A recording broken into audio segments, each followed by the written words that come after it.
Imaginez une époque où la France dominait les routes avec des camions robustes, fiables et fièrement estampillés d'un nom qui faisait l'orgueil des travailleurs français. Saviem. Une marque qui incarne l'audace industrielle, l'innovation et surtout l'esprit de la France des années 50 à 70. Mais aujourd'hui, que reste-t-il de Saviem?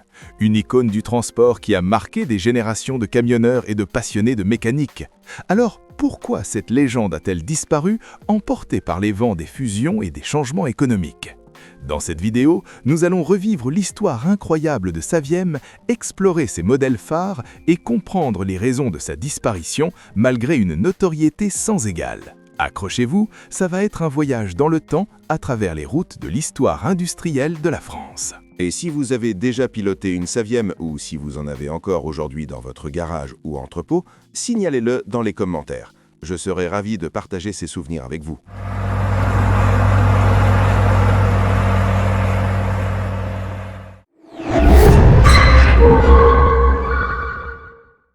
Origine et histoire de la marque Saviem, 1955-1978.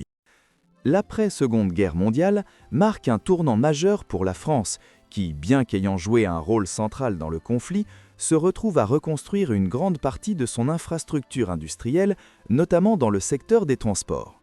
En effet, pendant la guerre, la production industrielle était largement perturbée et l'économie française se trouvait alors dans une situation précaire. Une des priorités était de rétablir un réseau de transport efficace pour ravitailler le pays en matières premières et produits finis. Cependant, les véhicules de transport utilisés à l'époque, principalement des camions, étaient dans un état vieillissant. Le besoin d'un renouvellement massif de la flotte de poids lourds se fait donc sentir dès les années 1950. Dans ce contexte, la création de Saviem répond à un impératif économique et industriel, moderniser l'industrie du transport. C'est en 1955 que Saviem voit officiellement le jour, le 23 décembre exactement, grâce à la fusion de 3 grands acteurs du secteur. Latil, une société spécialisée dans la construction de camions robustes pour des usages particuliers, comme les véhicules militaires ou tout-terrain, Somua, une autre entreprise française de fabrication de poids lourds et de matériel industriel, et enfin la division poids lourds de Renault, qui, bien qu'acteur majeur de l'automobile, n'avait pas encore réellement investi le secteur des véhicules utilitaires lourds à grande échelle. Cette fusion est dictée par un objectif simple, répondre aux besoins d'un marché du transport en pleine expansion, notamment en matière de transport de marchandises, mais aussi de mobilité pour les secteurs industriels et commerciaux. La nouvelle entité qu'est Saviem veut remplacer les anciens véhicules en circulation et apporter une véritable modernité à l'industrie française. Dès sa création, Saviem ne se contente pas de fabriquer des camions. La marque va s'imposer comme un acteur majeur de l'industrie en développant une large gamme de véhicules adaptés aux différents besoins du marché. Parmi les premières priorités figure l'innovation en termes de fiabilité et de durabilité, mais aussi l'adaptation aux exigences spécifiques de différents secteurs, comme le transport urbain, l'agriculture et l'industrie lourde. En l'espace de quelques années, Saviem se dote de plusieurs usines en France, dont l'une des plus importantes à Limoges, spécialisée dans la fabrication de moteurs diesel. Cette implantation est cruciale pour le développement de la marque, car elle permet à Saviem de contrôler la production de l'un des composants essentiels de ses camions, les moteurs. En parallèle, Saviem met en place une autre usine à Blainville-sur-Orne pour la fabrication de camions et d'autres véhicules industriels. Les premiers camions produits par Saviem connaissent un certain succès, notamment en raison de leur solidité et de leur fiabilité. Ces qualités se traduisent par une forte demande, aussi bien en France qu'à l'étranger. Les camions de la marque commencent à s'imposer sur le marché européen, et la France, à travers Saviem, devient un acteur majeur de l'industrie du poids lourd. En 1959, un tournant majeur survient dans l'histoire de Saviem. Renault devient actionnaire majoritaire de la marque. Ce rapprochement fait partie d'une stratégie industrielle plus large menée par Renault pour asseoir sa position sur le marché des poids lourds. À partir de ce moment, Saviem devient partie intégrante de la société Renault, mais elle conserve son identité propre pendant plusieurs années. Cette intégration permet à Saviem de bénéficier des ressources financières et industrielles du groupe Renault, tout en conservant une certaine autonomie. L'une des premières conséquences de cette intégration est la rationalisation des productions, permettant à Saviem de se développer plus rapidement, tout en consolidant ses positions sur les marchés français et européens. Mais c'est également à partir de cette période que Saviem commence à se tourner vers l'internationalisation. En Europe, les camions Saviem se retrouvent rapidement en concurrence avec d'autres géants européens du secteur, comme les marques allemandes Mercedes-Benz, mais aussi avec Volvo en Suède. Toutefois, l'appui de Renault permet à Saviem de renforcer son réseau de distribution et d'étendre sa production au-delà des frontières françaises. Les modèles phares de Saviem. Le Galion.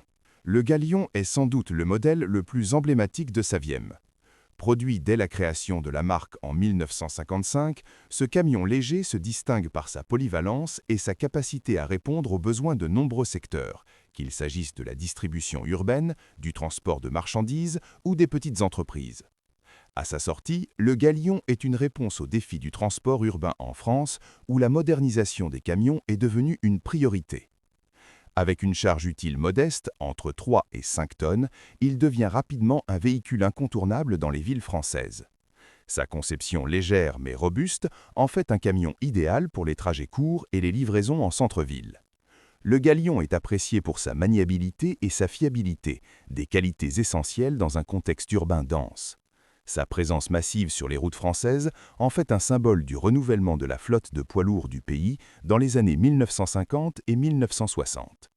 De nombreuses générations de transporteurs et de travailleurs de l'industrie se sont appuyés sur ce camion pour leurs activités quotidiennes, contribuant ainsi à la popularité de la marque Saviem.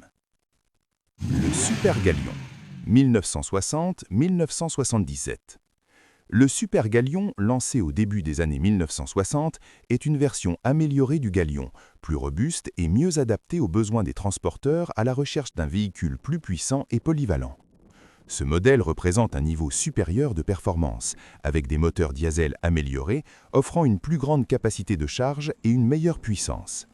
L'objectif de Saviem avec le Super Galion était de répondre à un marché plus large tout en consolidant sa position sur le secteur des camions moyens. Ce modèle va ainsi contribuer à renforcer la réputation de Saviem dans le secteur des poids lourds moyens et se tailler une place importante sur les routes françaises pendant plus de 15 ans. Il est aussi plus performant en termes de consommation de carburant et de maintenance, un critère crucial pour les transporteurs qui cherchent à maximiser leurs profits en réduisant leurs coûts d'exploitation. Le Saviem JL. Lancé en 1965, marque une étape importante dans l'évolution de la marque.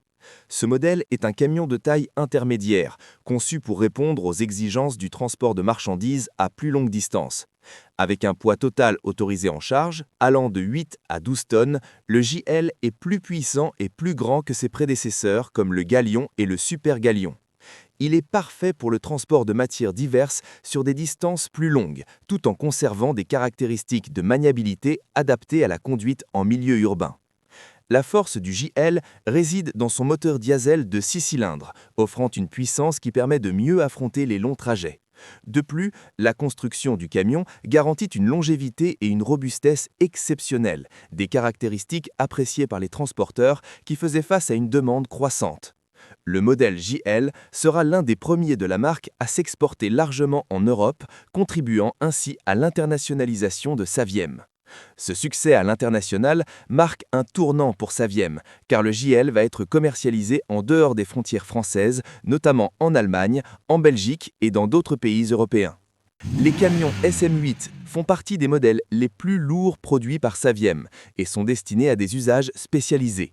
Ces véhicules sont conçus pour le transport lourd et le chantier, répondant ainsi aux besoins des secteurs industriels qui nécessitent des camions robustes capables de supporter des charges importantes. Le Saviem SM8, lancé en 1965, se distingue par sa puissance exceptionnelle, avec un moteur diesel à 8 cylindres, offrant une capacité de charge qui peut atteindre jusqu'à 26 tonnes. Ce modèle est parfait pour les transports nécessitant des capacités supérieures, une particularité qui permet à la marque de s'impliquer dans des secteurs de niche comme le transport de matières premières ou la logistique lourde. Ces modèles vont non seulement marquer la montée en puissance de Saviem dans le secteur des poids lourds, mais aussi sa capacité à répondre aux besoins d'un marché de plus en plus exigeant en matière de performance et de fiabilité. À la fin des années 1960 et au début des années 1970, Saviem s'engage dans une coopération européenne avec des constructeurs de poids lourds étrangers, notamment MAN, Volvo et Magirus Deutz, pour former ce qu'on appelle le Club of Four. Ce partenariat stratégique a pour objectif de standardiser une partie de la production de camions et de composants afin de réduire les coûts de production et de renforcer la compétitivité de chaque membre du consortium sur les marchés internationaux. Le Club of Four représente une tentative de renforcer l'influence de Saviem au-delà des frontières françaises. En unissant ses forces avec ses marques renommées, Saviem espère non seulement rationaliser sa production, mais aussi créer un réseau de partenaires pour faire face à la concurrence internationale de plus en plus féroce, notamment celle de Mercedes-Benz, MAN et d'autres grands fabricants européens. Cette alliance permet à Saviem de se développer sur de nouveaux marchés et d'exporter ses véhicules à une échelle plus large, tout en maintenant une identité industrielle forte au sein du groupe. Bien que le Club of Four ait eu des succès en termes d'exportation, il n'a cependant pas permis à Saviem de s'imposer définitivement face aux géants mondiaux du secteur, ce qui entraînera dans les années suivantes la fusion avec Berliet pour créer Renault Véhicules Industriels, RVI. La disparition de Saviem. Fusion avec Berliet en 1978. L'histoire de la disparition de Saviem prend un tournant décisif en 1978, année où la marque fusionne avec Berliet, un autre constructeur de poids lourds historique. Cette fusion est le fruit de la volonté de Renault de rationaliser l'industrie du transport en France, dans un contexte économique et industriel particulièrement difficile. La fin des 30 Glorieuses, une période de forte croissance, marque l'entrée dans une phase plus complexe, marquée par la crise économique et des tensions sur les marchés. Les années 1970 sont une décennie de réajustement économique. La France, comme d'autres pays européens, fait face à une récession, à l'inflation et à une montée des prix de l'énergie, particulièrement après les chocs pétroliers de 1973 et 1979. Ces événements ont un impact direct sur les industries lourdes, y compris la construction de véhicules. Dans ce climat d'incertitude, Renault, déjà acteur majeur de l'automobile, choisit de réorganiser son secteur industriel lié aux véhicules utilitaires. La fusion entre Saviem et Berliet a pour objectif de créer un pôle industriel puissant, capable de rivaliser avec les grandes marques européennes et mondiales, tout en permettant de rationaliser la production et d'optimiser les coûts. L'idée derrière la fusion est de regrouper les forces des deux marques françaises afin de créer un acteur capable de rivaliser avec des concurrents européens qui prennent de l'ampleur sur le marché. À cette époque, la marque Saviem continue d'exister dans le cadre de ce nouveau groupe Renault Véhicules Industriels, RVI, mais elle commence à perdre progressivement son identité propre. En effet, bien que Saviem continue de produire des camions sous son nom pendant quelques années, il devient clair que l'intégration au sein de Renault, et surtout la fusion avec Berliet, imposent un changement de cap. Alors, quelles sont les raisons de sa disparition ? Au début des années 1970, l'industrie du transport se mondialise de plus en plus. De grandes entreprises comme Volvo étendent leur présence non seulement en Europe, mais aussi aux États-Unis et en Asie, apportant avec elles des innovations techniques et une force de frappe commerciale impressionnante. Face à ce phénomène, Saviem, bien qu'ayant connu un certain succès à l'international, n'est pas suffisamment armé pour rivaliser à grande échelle. L'intégration de Saviem dans le groupe Renault, puis la fusion avec Berliet, fait partie d'une stratégie industrielle plus large, visant à unifier les marques sous un même nom, Renault. Ce processus de rationalisation a pour objectif de centraliser les activités de construction de véhicules industriels et de réduire les coûts. La fusion de marques avait pour but de concentrer les ressources, mais elle a également mené à la dilution de l'identité de chaque marque. Le nom Saviem, symbolisant un certain patrimoine industriel français, a perdu son éclat au profit de Renault Véhicules Industriels, puis de Renault Trucks. Le changement de nom ne fait pas seulement disparaître la marque historique, mais marque aussi un changement d'orientation pour l'entreprise. En plus de l'internationalisation, le secteur du transport connaît également des changements structurels au sein même des entreprises. La fin de la période des 30 Glorieuses, la mondialisation, les coûts de production en hausse et les crises économiques répétées obligent les entreprises à réagir plus vite et plus efficacement. Le marché devient de plus en plus compétitif et les marques françaises comme Saviem peinent à suivre le rythme des autres géants européens qui investissent massivement dans la recherche et le développement. Les investissements nécessaires pour moderniser la production et répondre aux nouvelles demandes du marché deviennent de plus en plus importants. Saviem, malgré son savoir-faire et son ancrage historique dans l'industrie du poids lourd, se trouve alors en difficulté face aux géants étrangers qui disposent de plus de ressources. Le besoin de standardisation et de modernisation de la production dans un marché globalisé rend difficile le maintien de plusieurs marques sous une même enseigne. En 1980, le nom Saviem disparaît définitivement, remplacé par Renault Trucks.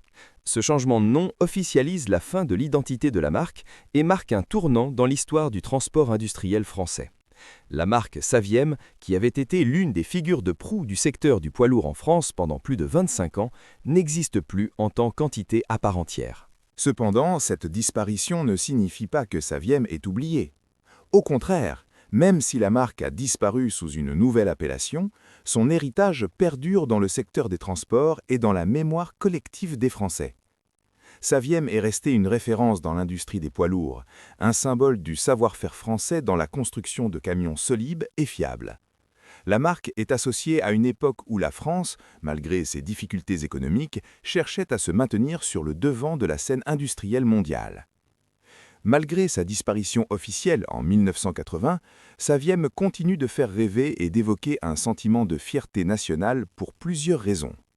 Cette qualité de fabrication, associée à une esthétique caractéristique, fait encore l'objet de nostalgie chez ceux qui ont travaillé avec ces camions.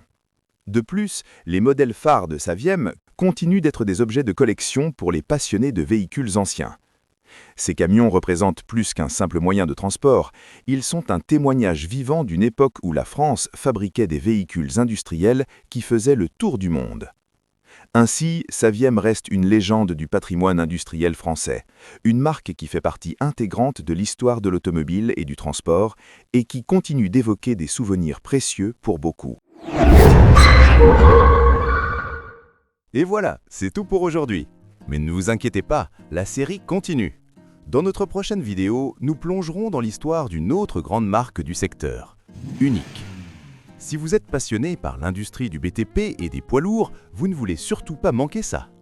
Alors, si vous ne voulez rien manquer de nos vidéos dédiées à l'histoire des plus grandes marques de l'industrie et des innovations qui ont façonné le BTP, abonnez-vous dès maintenant, cliquez sur le bouton d'abonnement et activez la cloche pour être notifié de nos nouvelles vidéos.